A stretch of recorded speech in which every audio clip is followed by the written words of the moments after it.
everybody, welcome to episode 221 of Red Wings Rant, where tirades and impassioned pleas for your Detroit Red Wings finally have a home. Mike, we missed you on the last episode. We were previewing the trade deadline. We pretty sure only were able to land on Leddy's probably gone and Nemistikov's gone. But I had no idea what our return was going to be. So, we get to go over that a little bit. I did a couple of quick episodes that for anybody that followed along and subscribed to the show so that you could see our live episodes. Because you caught those other two shorties, I really appreciate it. Mike, I am super learning that it doesn't pay to go live on YouTube too often. Uploaded the Nick Leddy trade results. 1,000 views in a day. Did the Vlady one live. Nice little short snippet episode. Got a couple of comments. Chatted with some of the fans. 400 views.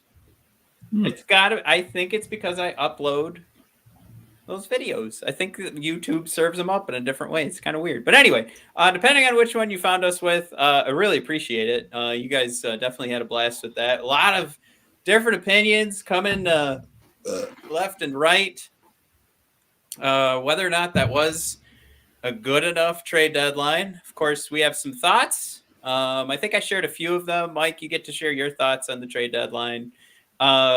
First of all, we got shout outs in the comments already, but shout out to Jake Walman. Thank you so much for coming aboard. That was an absolute blast. I can't believe the numbers we did on that episode. It just kind of felt like the live viewers just kept rolling in. So, Jake, thanks for coming along. We just happened to hit like that perfect sweet spot of time when to start recording. So I think we might have a new recording time on Sundays. Yeah.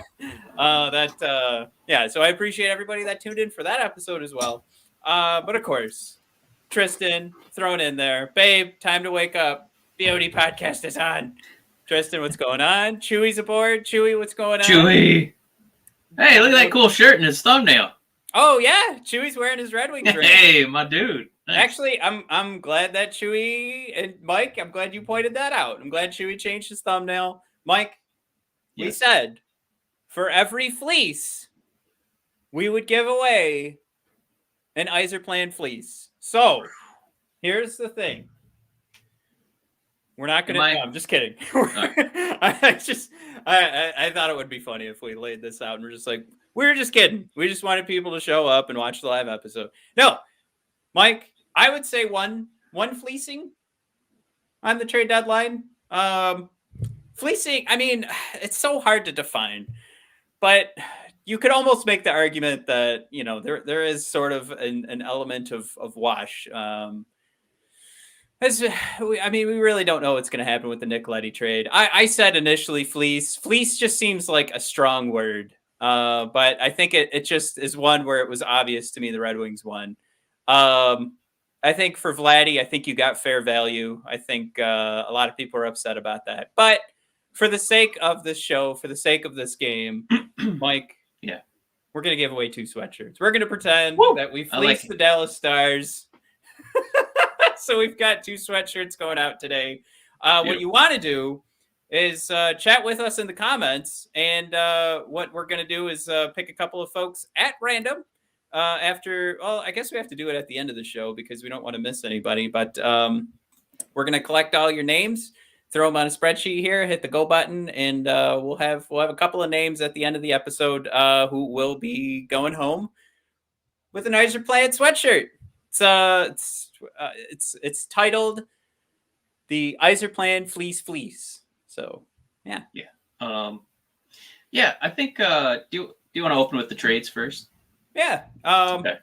Actually, my slides are about halfway in the middle of that conversation, so we'll back all the way up. I wanted to start the slides here. I wanted to start with the Dallas trade with us getting a 4th-round pick for Nemistikovs.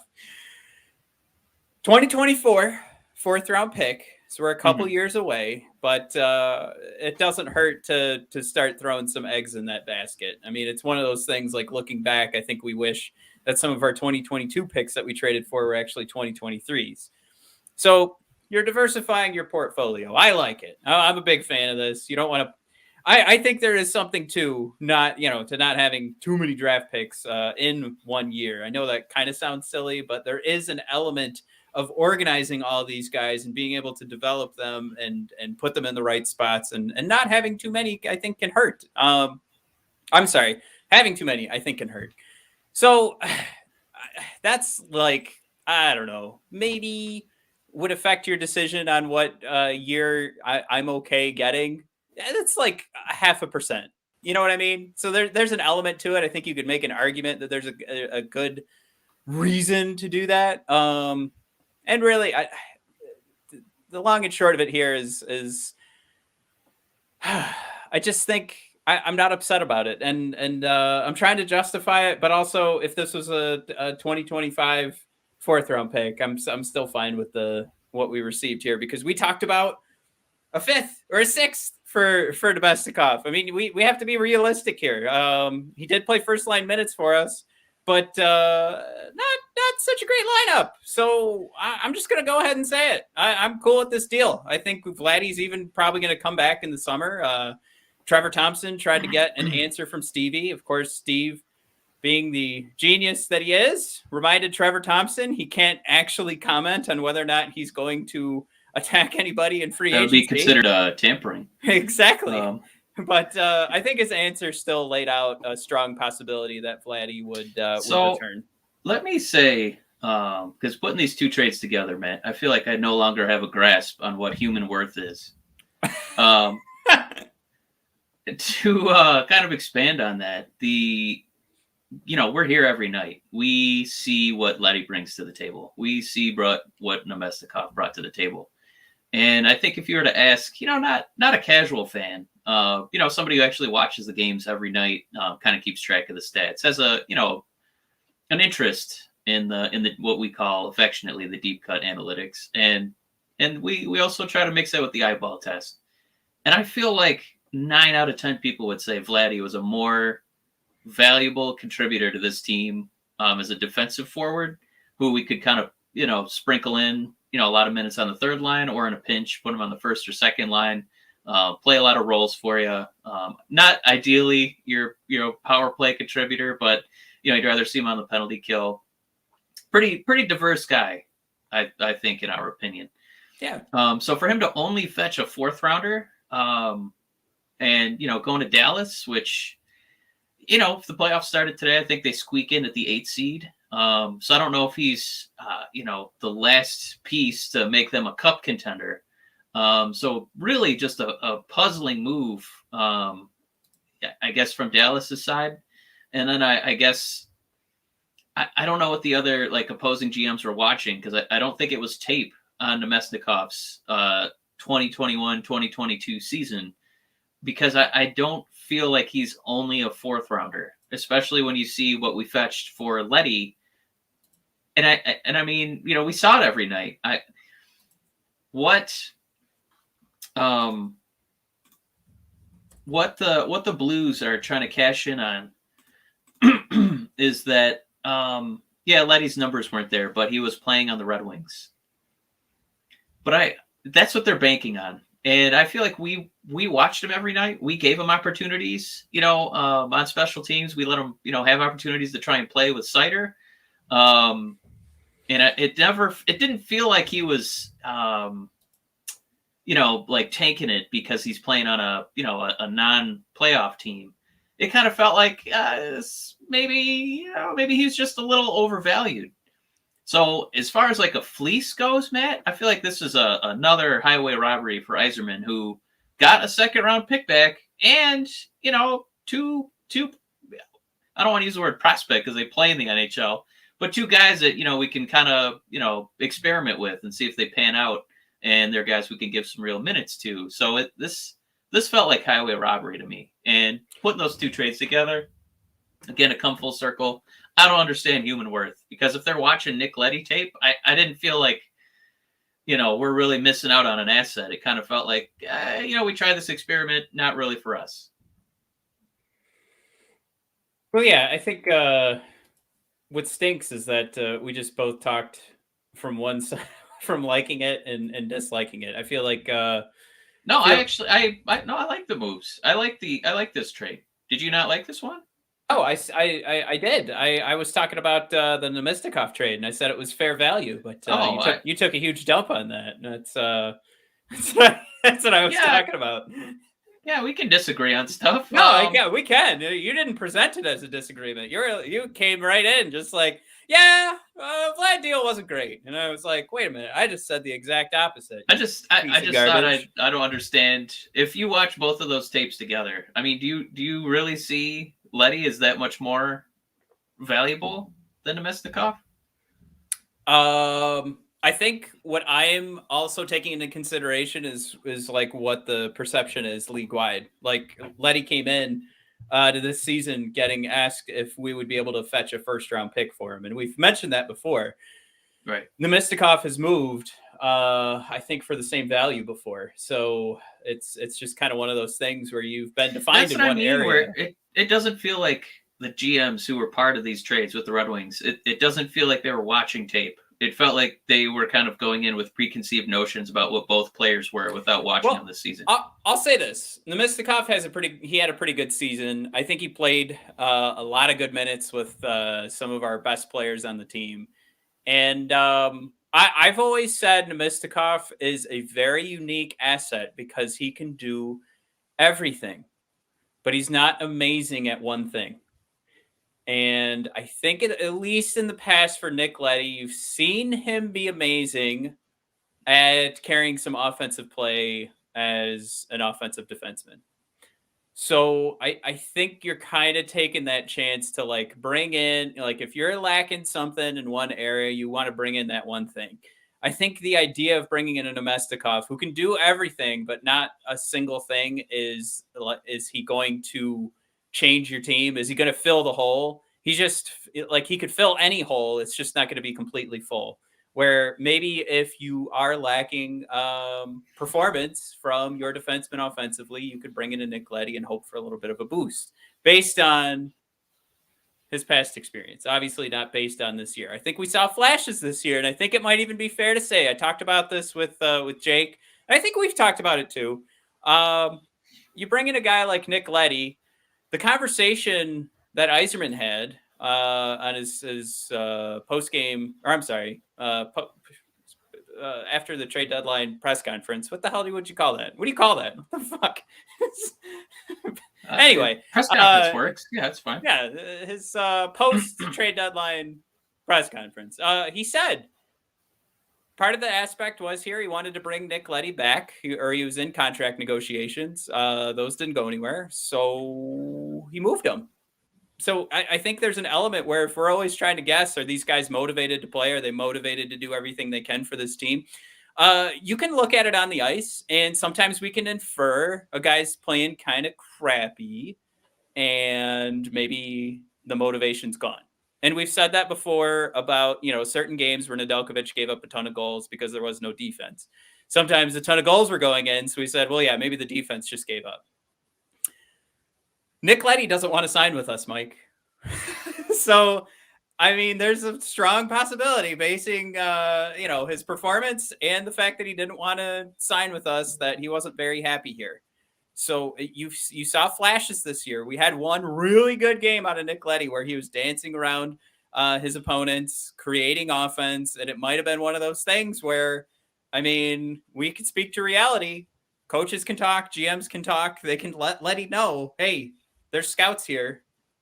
I know this sounds kind of movie-ish. I know this sounds kind of like, Should we have done that a few more times so we could have got some a higher quantity of good games out of Nick Leddy?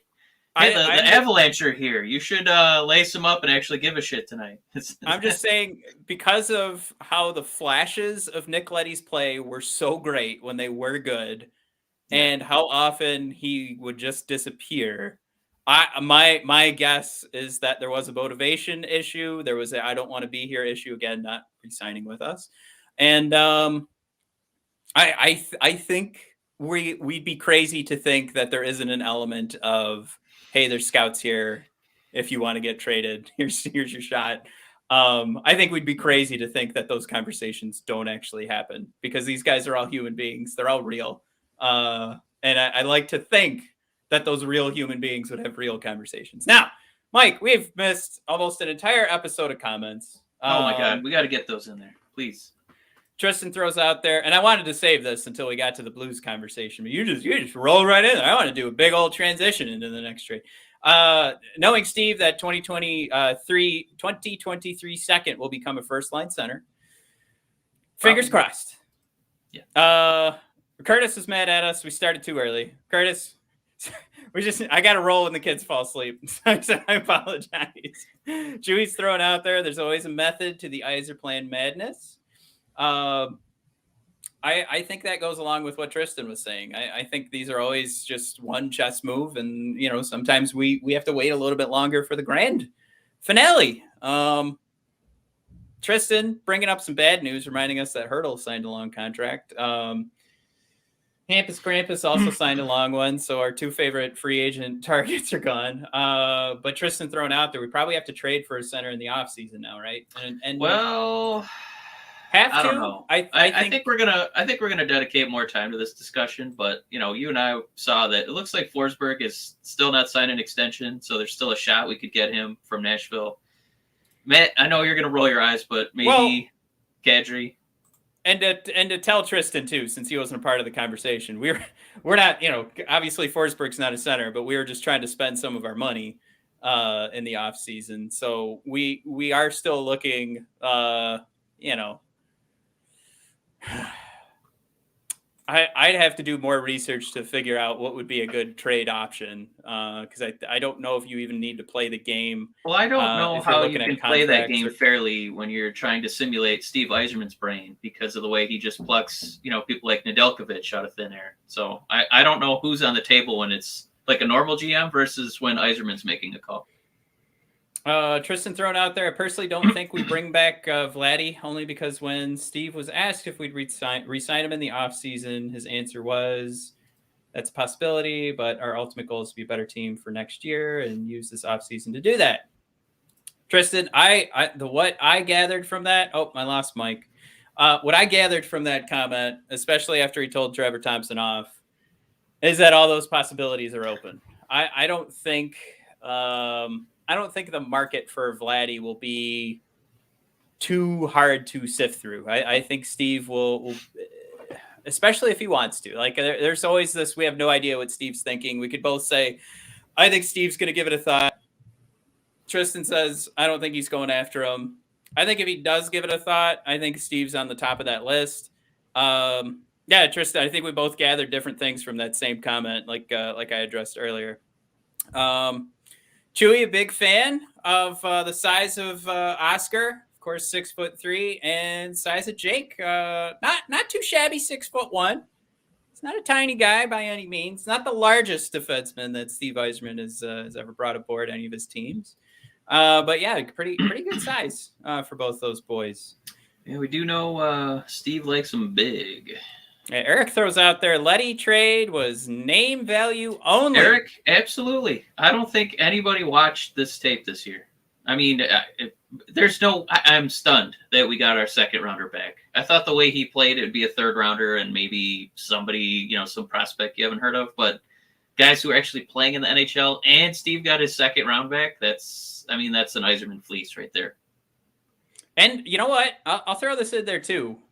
Steve mentioned this in his press conference, but he was talking about all the guys that, whether or not they're being, we were talking about them being traded. We knew the left side of the defense was going to be pretty wide open next year with the amount of guys that we actually had signed. So it's still going to be that case on the left side of the defense. And we could talk about this later because I do want to bring up Cap Friendly and kind of discuss what the future is for this team based on who didn't get moved. But to that end, you've brought aboard another guy who's basically in this area of like, all right, let's see what he's got. And maybe we bring him aboard and that contract is going to be super reasonable. It'll be interesting to keep an eye on. Also keep an eye on how many games Jake plays because I think if they don't get him up to 17 total games, was posted by Max Boltman earlier this week, he can become an unrestricted free agent. Of course, us losing a little bit of power since he's currently an RFA. So something to keep on your mind. If he's there. not injured, I guarantee he's playing every single game. It wasn't a bad first game, definitely. I mean, we can get a little bit deeper into this. All right. I brought this up so I didn't forget to talk about him, but yeah. Who cares? All right, let's look at some of the analytics here from Jay Fresh. Sundqvist, as we learned over, after having we bring him over in the trade, and some of the conversations keep wrapping around his knee problems. So there was a lot of potential at one point, and some injuries have really brought him down. I would point out in 1920, my man was over 75% WAR percentile. Clearly, he's taken quite the dip. And I just want to remind folks, too, certainly the injury has hurt him. But when he's playing these fourth line minutes, I mean, this is something that kind of follows every fourth line. These guys are starting in the defensive zone.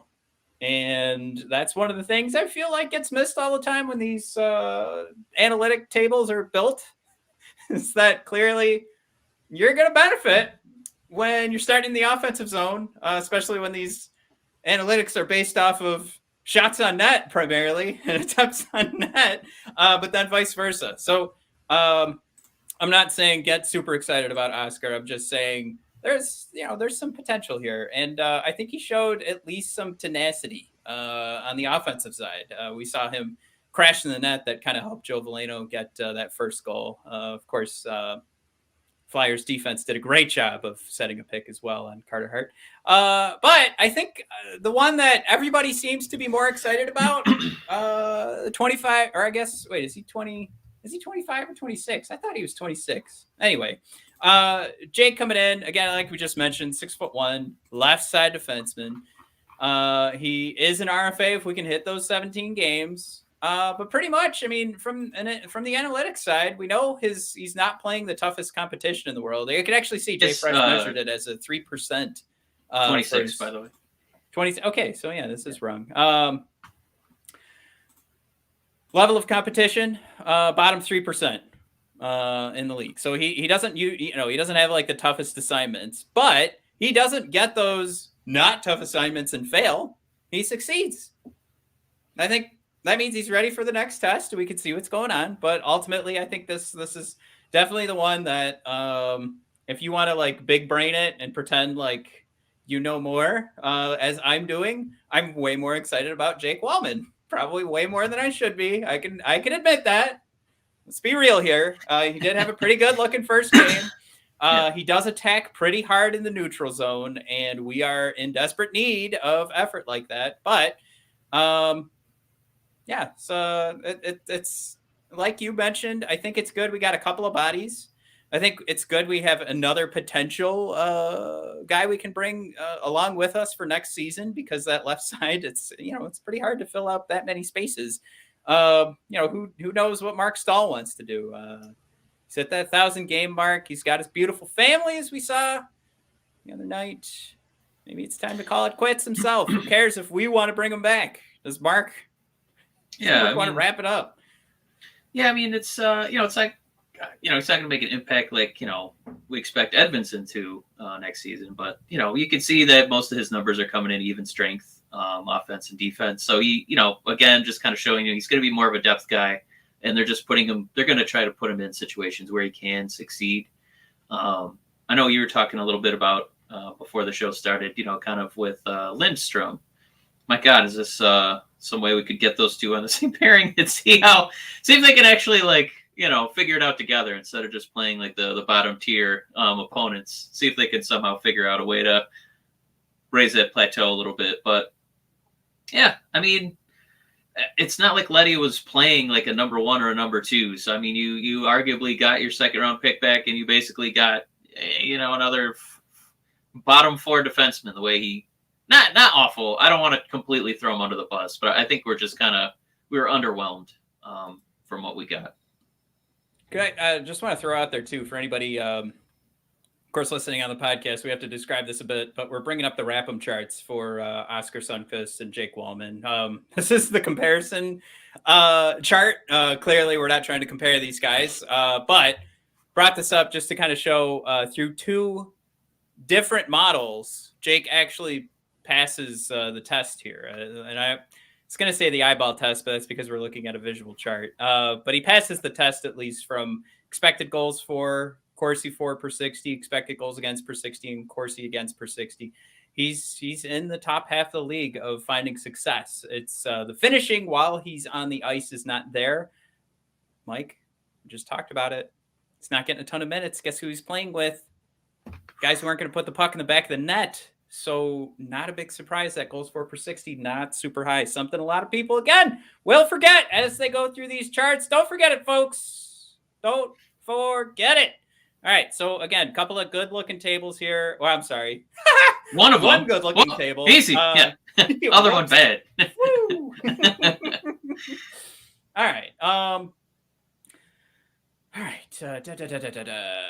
Curtis, I like this one. I'm right there with you, feeling more excited than I should about Walman. I mean, I think we're all going to be very guilty of it, especially if he has another good game. We're going to get too excited because I think right now with the way Lindstrom is trending, we might have gotten a little too excited about him too. Clearly, 23 years old. Plenty of room to improve, but it's one of those things where we see a good chunk of good games and we forget that it is about an 82-game season. Ace thrown out there. Ace is fun, by the way. I like chatting with Ace during the hockey games. Sundqvist looks slow and confused. Scoring on an empty net and assisting on one is not that impressive. I'm going to need to see more. So you want to see a second empty netter, huh? Yeah. Yeah, the only thing I was a fan of was that Joe Veleno goal where he actually did. It's kind of like he knew, what is a guy with knee problems who can't skate? What can he do? Well, he can throw his whole body at the net. If he's at that point, and what are we talking about? A 27-year-old guy. If he's at the point where or 28, he knows that's where he's got to put himself. It's a good level of awareness. Not so great when it comes to like a long-term relationship with a hockey player. You know what I mean? Like he's already like, well, I'm not going to be effective anywhere, but throwing my entire body at the goaltender. So let's go. Yeah, not great news, but that was a good play. That was a good move based on who Sundqvist is. So I'll stand behind that comment, damn it. Yeah, I mean, first impressions for both. I think we're definitely kind of tipping the scales one way or the other. I don't know. I mean, Yzerman saw something in this guy, so I'm gonna give the Yzerman judgment a few more games before we totally give up on Sundqvist. But well, some of it too could have just been moving a 28-year-old guy with almost a $3 million contract who has no knees. And that's how you're going to get your second. That's how you're getting your second round pick back, is you take him on. So there might be an element to that as well. So we can't forget that. All right. I clearly did. Tristan does throw out there. He wants our next episode to be the hunt for the red second liner. I threw it. I made it. Little Sean Connery fan out there. Yeah, huh? Exactly. Nice. He's a little nod there to the hunt for Red October. I don't mind doing that at all.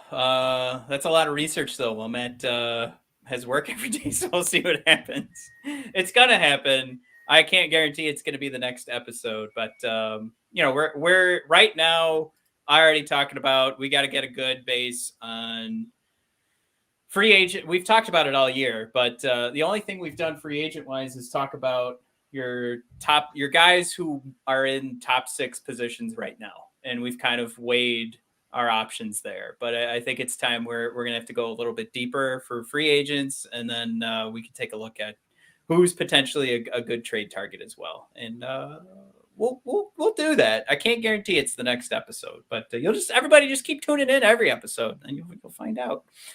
All right, everybody's dogging on Sundqvist. I mean, you don't have any knees. I don't know how you're going to skate. I think we're good to move on because Tristan says no problemo. Appreciate you guys considering my suggestion. Of course, Tristan. No, absolutely. Those are my favorite discussions. Off-season stuff, trade deadline stuff. But yeah, I mean, there's a couple of UFAs that we want to look at, but definitely like trades that GMs could make, and then trades that Yzerman could somehow swindle. So that's like a whole other tier that I think we'd want to kind of explore, to fill that gigantic hole for the cap sheet and obviously on the roster. So yeah, absolutely on board with that. All right. Well, we're going to be doing a lot of screen shares here because we do have some highlights for the game. Make sure you got them muted, man. Stop trying to get us canceled. We haven't gotten kits yet, but I did want to point out Keith Mike got a new book coming out. Now he hasn't revealed all the details yet, so I don't want to comment too much, but he did tweet earlier today that I'm gonna say at least a portion, because I don't know if all of them are going, and I don't want to lead you guys astray and have you buy this book, but I know at least a portion of these are going to help Vlady, who is losing some of his benefits from that car accident. And as Keith put it himself, so he's got his new book, Vlad the Impaler, coming out. Auto insurance is quite the bitch. So we're going to do two things here. I want to promote Keith for, God, if he put this book together just to help out Vlady. And Keith, again, a friend of the show. God bless him. But two, I want you guys to go, number one, if you can. The GoFundMe was something we retweeted, so you guys can just go head on over to @BODHockey if you guys want to support Vlady. Again, Vlady Konstantinov. If you want to support him there, head on over to our @BODHockey. You can find we retweeted this tweet for Keith. But head on over to @Keith and get set up if you guys want to pre-order Vlad the Impaler, the book. He's kind of talking about it like it's a part 2 to the Russian 5 book. So more stories surrounding the 1997 Stanley Cup and, of course, the horrible tragedy that followed. But, yeah, shout out to Keith, friend of the show. And got a couple of options there to help Vlady as well. So I recommend, before any of you do any sort of donations to any charity, of course, do some research. Make sure you're going in the right direction here. But this was set up by Konstantinov's family. So if you don't feel comfortable doing that, but you want to read a book about Vlad the Impaler, you got two options. So I did want to give that shout out during the episode. So yeah, you guys go check that out. I will be buying that book. Very good chance we'll be giving away one of those books. So, well, you know what? I take that back. Buy your own book, and maybe we'll give one away. We're probably going to give one away, but don't wait. If you want the book, go support Keith and Vlady. Damn it. Go buy the book. All right. Jesus. Where are we? We're gonna go over. You ever emotionally crater on your local hockey team, and then the Philly Flyers come in and inject a little that happy chemical in the old brain. Woo! Man, we look like a real team again. Thank you, Philadelphia. I appreciate your sacrifice. There's endorphins just pumping, coursing through us. Well, what do you want to hit first, Mike? You want to hit the highlights for Mo Seider, or you want to take a look at some Jakub Vrana goals? Oh. Well, let me get some sizzle first, and then we'll settle in with some Mo steak. Give me that Vrana sizzle. Give me that sizzle. That snapping shot. Mickey Redmond almost fell out of the booth. From the wake. Oh, you could probably hear it in the background. I'm trying to set it up so that the sound isn't playing, and I hear you trying to mute him over there. You know who else is listening? Is Valley Sports. What was that? Huh? There better not be somebody on our payroll, I hear. So, again, all of you podcast listeners, don't forget to tune in live so you can watch these with us. Mike, this was my third favorite highlight of the night. Now, a little bit of background on this goal. I've thought about you as a person. All right, but go ahead, man. Third highlight. A little bit of context here. Larkin's going to get the assist. Now, Mike, this is one of the few times Larkin was on the ice with Vrana, and it wound up being a goddamn goal.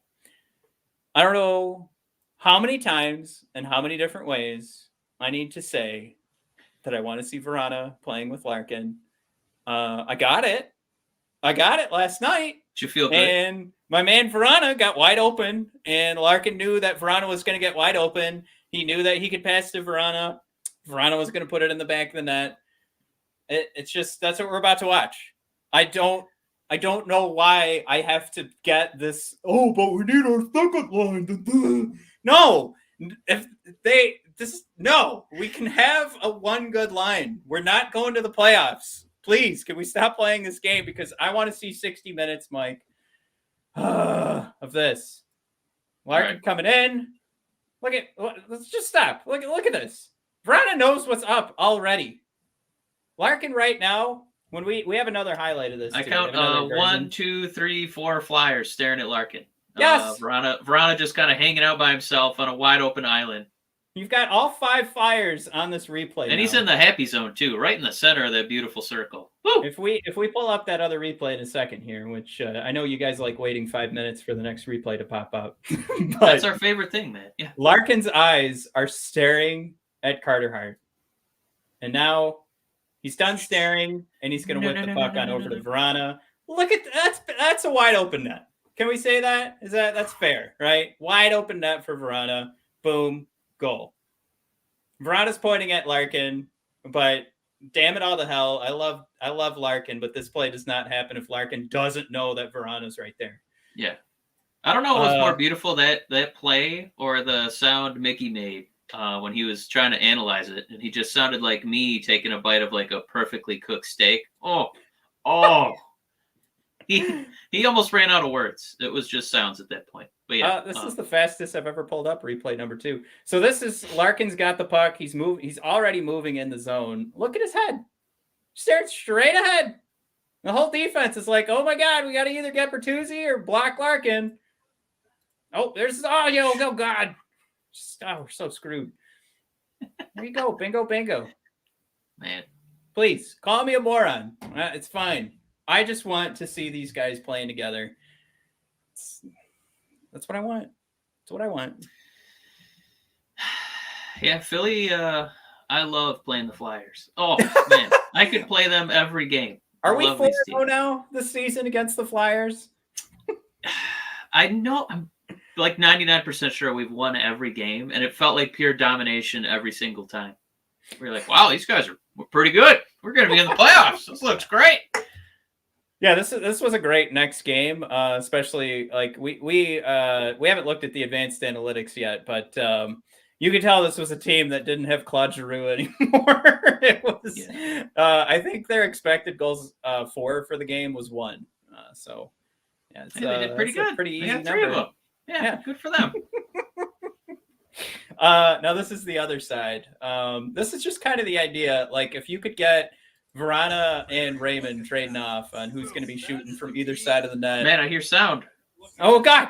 Man, I was talking. Oh, damn it. We're so screwed. That stupid game I'm playing. Yeah, just, this is our boy, sweet baby Ray, putting one away. I love saying that. I don't really know what Mickey was trying to highlight there. Why don't we try and figure that out? Mickey grabs his pen. Oh, okay. He's doing the pass here, shot there, puck and net. All right. Good job, Mickey. Thanks. Yeah, he really committed to the length of those lines. I think he actually could have drawn them a little bit longer. Just kind of stretch it all the way across the screen, and then you're going to see another one go zigzag that way. So I would say, Mike, if I right now had the telestrator and I could draw lines, like I'm focusing on like what the defense is doing, maybe like where Carter Hart's eyes going. We have, I think there's somebody else. I'm going to piggyback on your point because it's the puck goes here, and here. Yeah, God forbid, like at the top of the blue line, like there was some deking. So then would Mickey be going, so you're going to see a little deke here, and then it get passed on one side. He goes way over here to the other side. Here goes another deke. Oh, and he goes around the net. Oh, there's a pass over there. Just a bunch of little cinnamon rolls. Yes. Constellations all over the place. No, but I like your idea. I think just maximizing the skadoodler, from our beloved John Madden, rest his soul. I do like the idea of kind of drawing that point where the defense is, because hockey is so fascinating. Like when you line up the geometry, like what it takes to make a dink dunk goal go in. Mm-hmm. Especially like what we saw with Larkin, the way he was able to get everybody kind of in a line looking at him, so it made that wide open opportunity for Vrana. But instead, we have Mickey drawing his favorite number 7, just kind of squiggled all the way across the screen. Ace wants us to talk about how Vrana has 0 assists. Ace, I do want to talk. I want him to finish the season with 0 assists because all I want him to do is shoot. Guy's got an incredible shot. That's a good way of looking at it. I mean, I didn't pull up the highlight, and I kind of regret it. That would have been a good one to this would be. Who was the kid on the Mighty Ducks that all he had was a slap shot? Exactly. Obviously, Vrana is more talented than that kid, but I mean, he's like easily our best shot on the team. And we're talking about a guy who's getting that shot rolling as he's also getting his feet underneath him or his skates underneath him. So I think if we're gonna, I will be Ace. I don't know if you're asking us to harp on Vrana.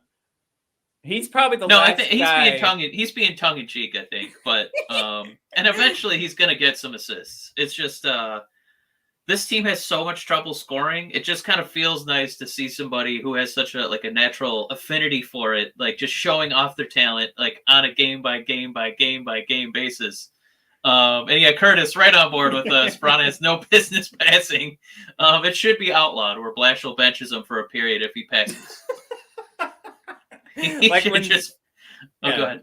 Zadina does one of those shots at a guy that's right in front of him, boom, right to jail. That's the kind of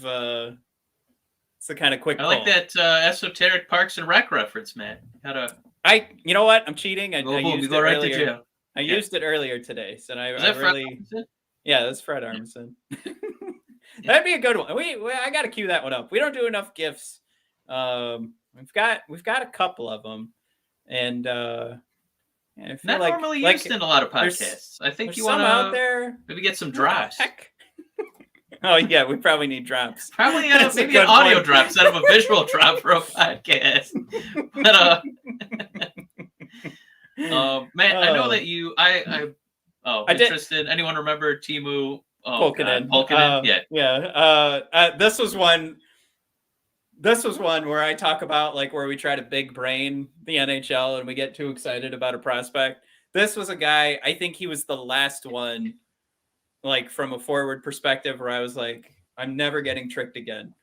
It wasn't about getting excited for a guy, Jake Walman, where I can say I'm more excited than I should be. But for Pulkkinen, this was one where I was like, oh my God, if this thing syncs up, we got OV 2.0 ready to go on every power play like that. I did, you know what? I probably did that for Furky Boy, who's still lighting up the minors, by the way. For everybody who gets really excited for players that perform really well in the minors and say they shouldn't make their way I mean, to the if NHL. you guys ever watch Bull Durham, Furk is Crash Davis down there. He's just lighting him up, baby. Woo! Crash. All right. What was What are we doing? What are we talking about? Before we went off the rails, what were we talking about a minute ago? I don't know. We were talking to Ace about Vrana passing. Yeah. Tristan, younger Matt sounded weird. GLJ, Griffins were stacked those years, especially with Teemu. I got fooled. I really thought you just go from minors up into right up into the NHL, and you got Stanley Cup winning team. Listen, with Teemu, that was what is this guy's path to the NHL? We're just gonna airdrop him into a good spot to score, and hopefully he gets a bunch of shots. That's not a path to the NHL. You know what I mean? We can't airdrop you. Yeah, Chewy's right there too. I just wanted to give I think Chewy threw that out there before we mentioned it, so I wanted. But I mean, Walman, like we're getting, a little amped, right, after one game. But I mean, there's a path to him being on the team for years to come, right? There's a path. Or at least, at least next year. How about next year? How about next year? Before a year before all our unicorns. There's a path for him to maybe make it to training camp. Yes, absolutely.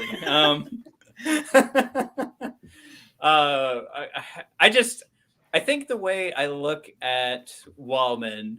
Why am I explaining this? Let's keep talking about what we were talking. I'm just nuts. I already said I'm overthinking it with Walman. No, what you were gonna. I know what you're gonna do. So we can talk about Walman again, because you got some numbers here for us, Matt. What order did I put these in? Oh, time on ice. Good idea, Matt. All right. Sick. So, I know why I did that. Osterley. There we go. Okay, there was a reason. Thank God. Yes. There's kind of a reason. I mean, how many times are we going to bring it up on this show that we need left side defenseman for next season? One of those guys is under contract next year, Mike. That's currently on the team. His name's Jordan Osterley. Mike led the team in minutes last night. God damn. 23.8 minutes. 0.8 minutes. Who wants to do the math on 0.8 minutes? Not a great, like we always talk about the advanced analytics. It was his expected goals for percentage, 43.87. You roll that number all season. That's a crappy season. But I'm not mad at him or anything. I think he played an okay game. Can I say I'm all about it, but clearly this is one of those things where we're trying to fill some holes, and Osterley just happened to catch the most minutes yesterday. How do you feel about that? Can I say, do we have any Office fans in the house? I gotta know, because I'm pretty sure Osterley is like season 5 Michael Scott, and he just goes up to Steve Yzerman. He's like, Steve, here's my wish. I want you to meet a great guy, a great defenseman. I want you to be happy. And my wish has come true, incidentally, because you've met me, and I'm a great defenseman. I'm going to make you happy. So, I don't know if we can really expect this to keep on keeping on, but yeah. I mean, I'm, if you're playing the Flyers, feel pretty good. The Flyers? No, yeah, keep putting them out there. It's fine. Yeah, no, it's fine. Seriously, we'll be okay. I love that perspective on it.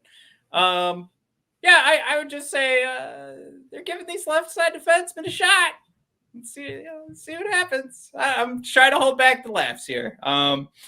Just really surprising when I rolled the numbers that way. But I think ultimately what you're looking at again. What was that?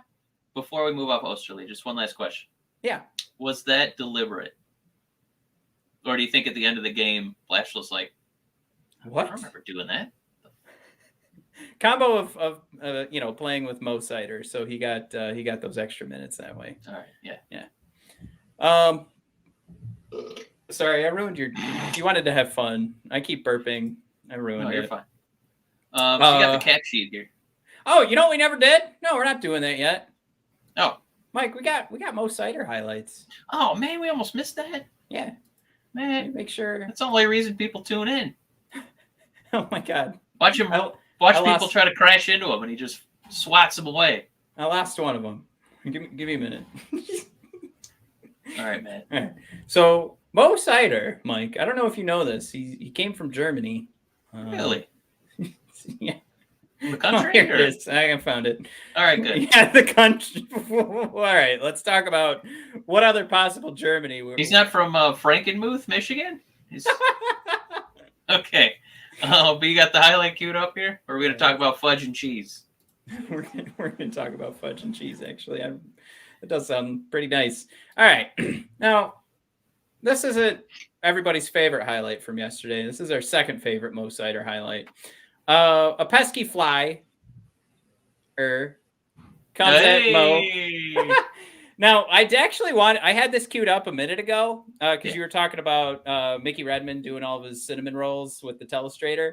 Yeah. This was going to be one of those opportunities, but the puck gets away from Mo right here. Is everybody familiar with this highlight? Because you're about to like the next half a second quite a bit. because Mo is pretty annoyed that he lost the puck. So let's go real time so you can see this. Loses the puck. Get out of here. All right, my puck. Picks it up, gets it clean out of the zone. Mike, how many times have we finished a Mo Seider highlight and had to remind everybody that not only was it fun to watch, or he just manhandles someone, gets the puck out of the zone clean. He finishes the job every damn time. Get those little things right, kiddos. But yeah, who creates content like this, but then also he gets the basics down perfectly. You gotta love it because he did it again.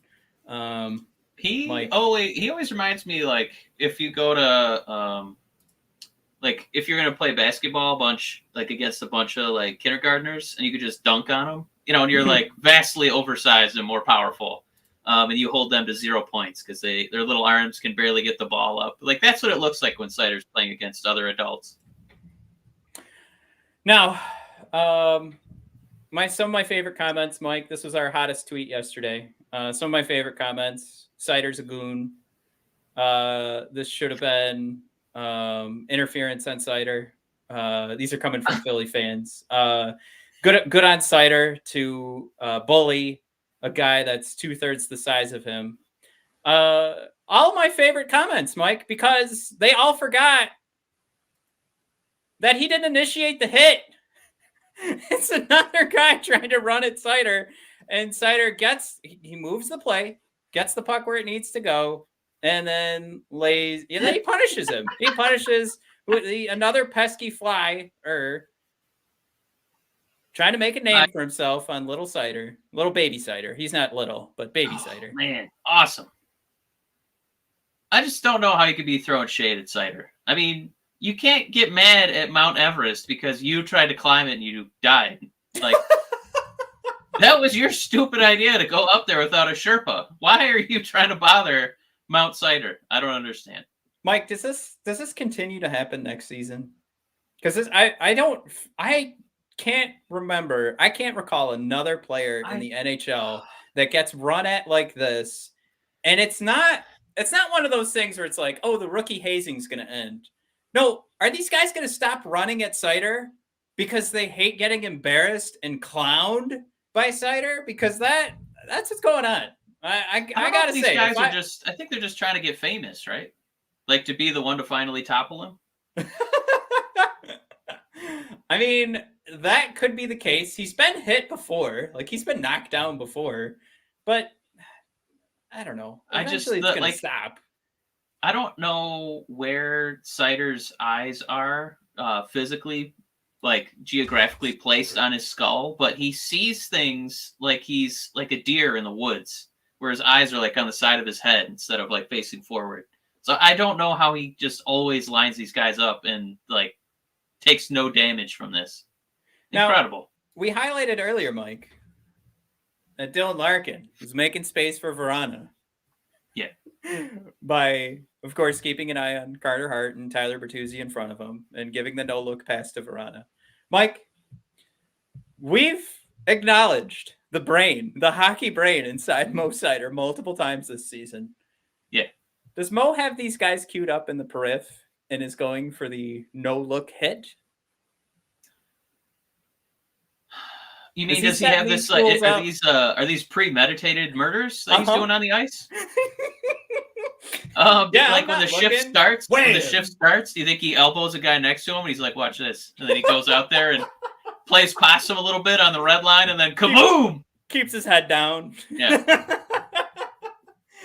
I mean, somebody's got to tell me. Like, has that ever been a thing for any other player that they're going to play possum and just completely clown guys game after game?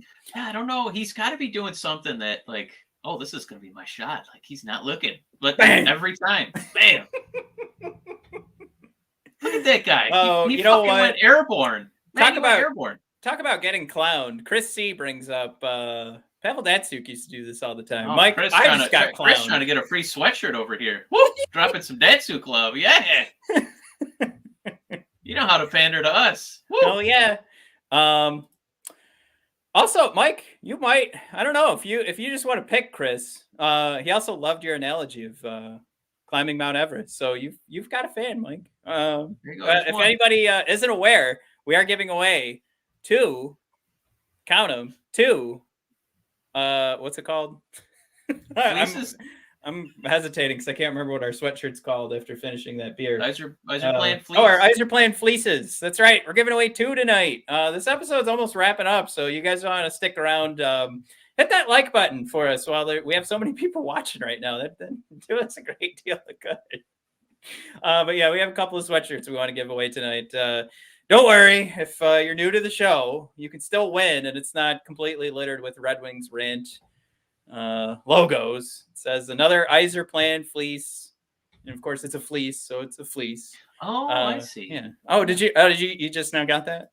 No, I knew the whole time, man. Come on. All right. I thought you play we're looking at the cap sheet now. Let's roll on because we're running out of time here. All right. Let's do this. 14 skaters under contract now for next season. Mike, we can go into this more as the season wraps up, and of course we have an entire offseason to do. How much should we take from the fact Tyler Bertuzzi's still around, Zadina's still around? Are we building our core now with these boys? I think you know how as you kind of run out of time, like on a dude's contract, obviously the value goes down and what you can trade for goes down because, now you're basically getting a rental for a couple months instead of having like a couple months and a year. So, I mean, if Yzerman is declaring that these guys are not going to be part of the future, that 2023-2024 offseason is going to be fascinating because there's nobody on the team outside of Vrana. But yeah, if you didn't trade him this year, I with Tyler having really good numbers, having very obvious games where he carried the entire team on his back, offensively, defensively, emotionally, his value's pretty high. And you would have had that extra year of service where you get to, maybe rent him for a couple months if you were an opposing GM, and you get that extra year in 2022, 2023.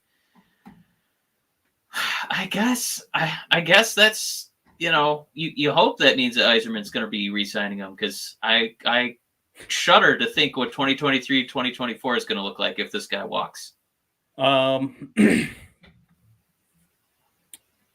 That's a lot of dudes with contracts ending who are right in their primes, like age, 27, 26, 27 years. I think it was our boy Jared, who's not in the comments tonight, pointed out there's an Austin Matthews contract coming up soon too. So not to say you go after Austin, like you absolutely have to go after Austin Matthews. Although that would be a fun summer, right? Can I push back on that? If he doesn't sign an extension, you absolutely put in some sort of offer, even if it is crazy money. No, I'm saying you don't base your future off of, I might be able to sign him. I'll meditate on that. Continue. If you are focused, I'm going to meditate on it. I didn't say you possible unrestricted free agent, you are doomed. I do think Jared says it wasn't him. He's in the comments. Oh my God, Jared, he's away. Whoops. All right, so now I don't know. Let me meditate on that. Point being. If we don't make huge splashes in free agency, don't forget we do need to sign our own boys, next year.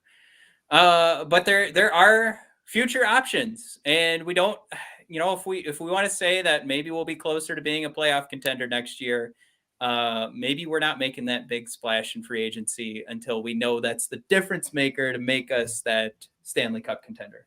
So, Jared, throwing out there top tier journalism on my part. Jared, if you didn't show up, that would have been fantastic. All right. So here's the thing, folks. Tristan, I don't want to make you mad when I say this, but congratulations. You won a sweatshirt. But here's the thing. I ran it 5 times and you won 4 times. Now, wow. The reason I ran it 5 times is because I was like, everybody's going to think we're making Tristan our favorite here. It's not. It's just Tristan does such a good job commenting throughout the whole show that when I was running these random numbers, Tristan just kept coming up.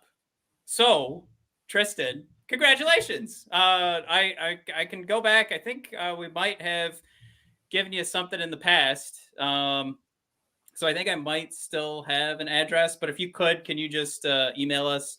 It's admin@bodpodcast.com, and you've got a sweatshirt coming your way. Woo! Congrats, man. Yeah. Tristan is Matt's favorite. No, I thought Chewy was Matt's favorite. I don't have favorites. You guys are all my children. I love you all equally. That's not true. I like Fethtar.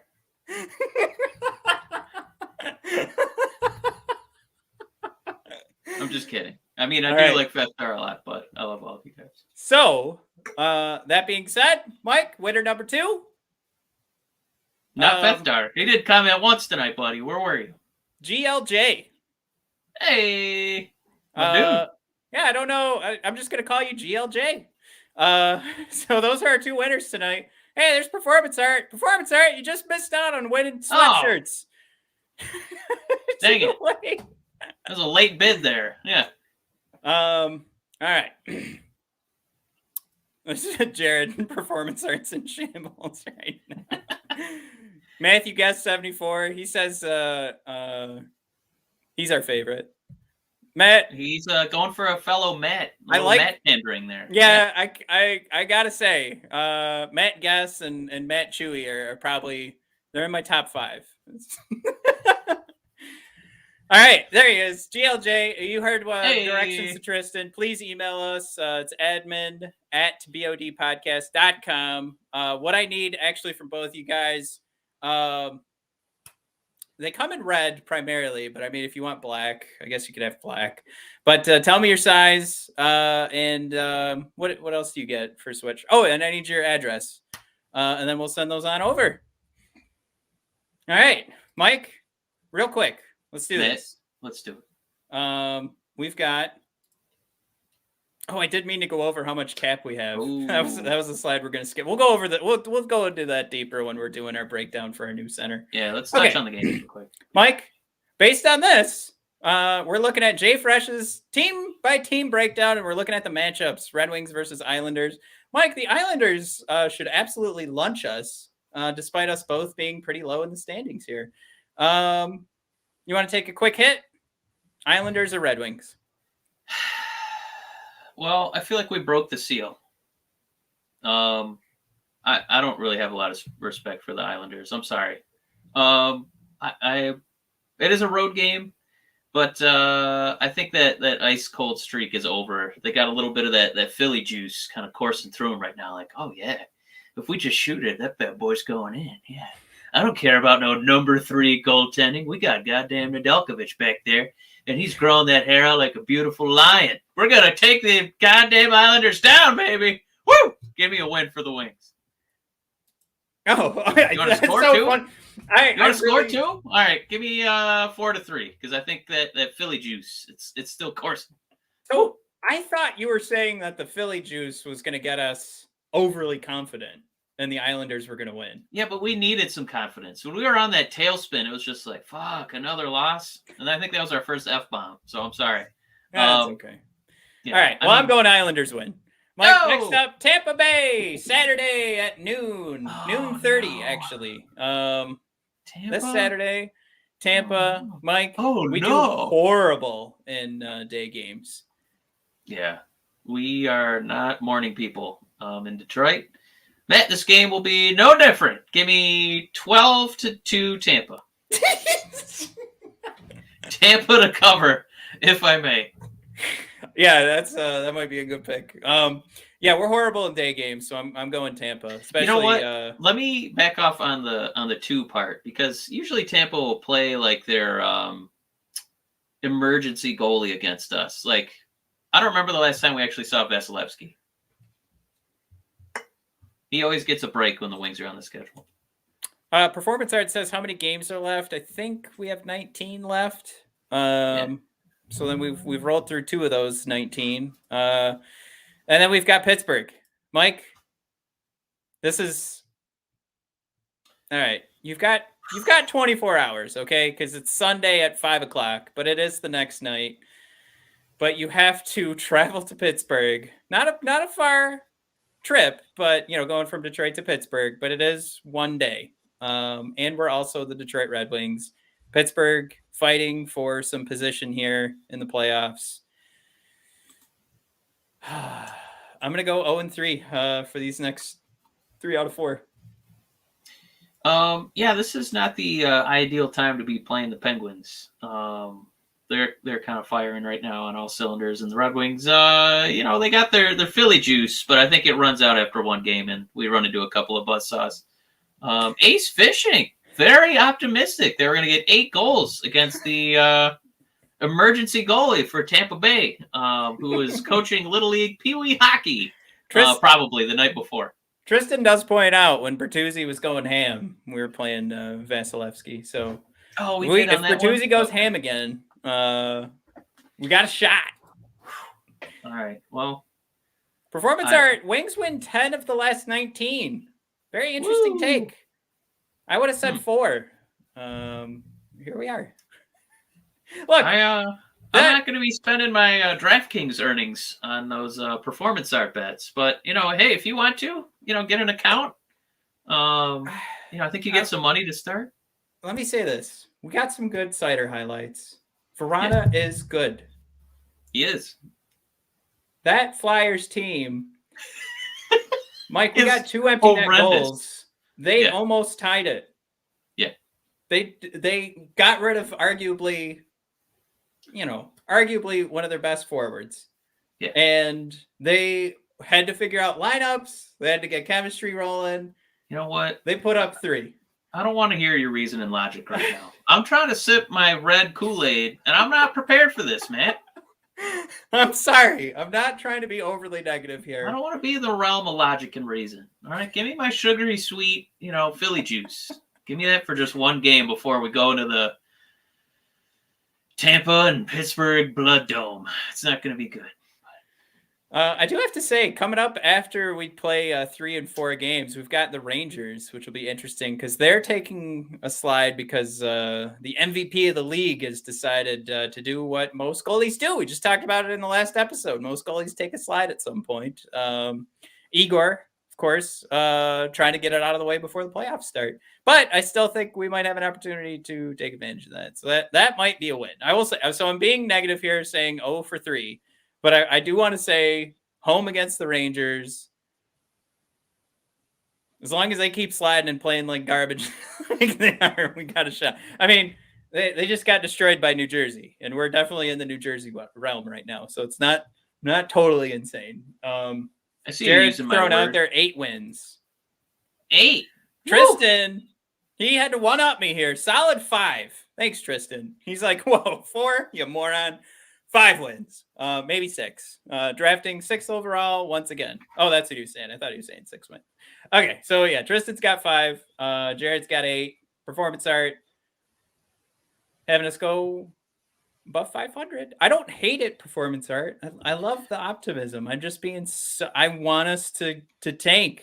Embrace the tank. All right, Mike, it's 9:00. We gave away some sweatshirts.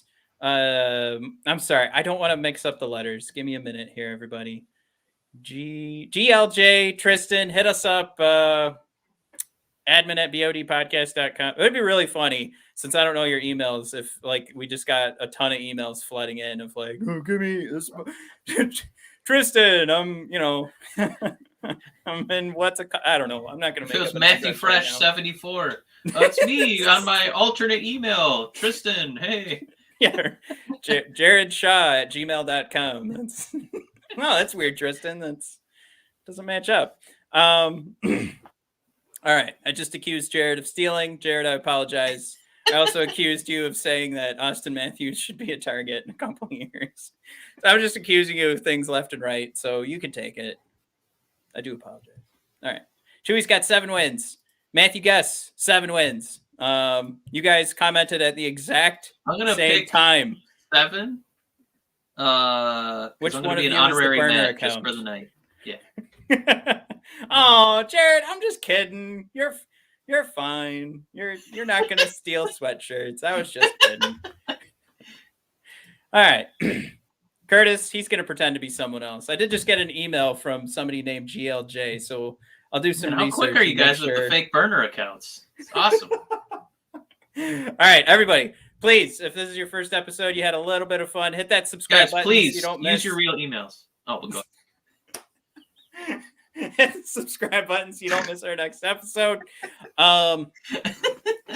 What are we doing? All right, go to Apple Podcasts, subscribe, rate, and review. That does us the most good. And of course, you can head on over to Spotify and review us now too. And if you want your own Yzerplan fleece sweatshirt, head on over to bodpodcast.com and hit the shop button. It is the very last shirt on that list right now, since it's the most recent one I've added.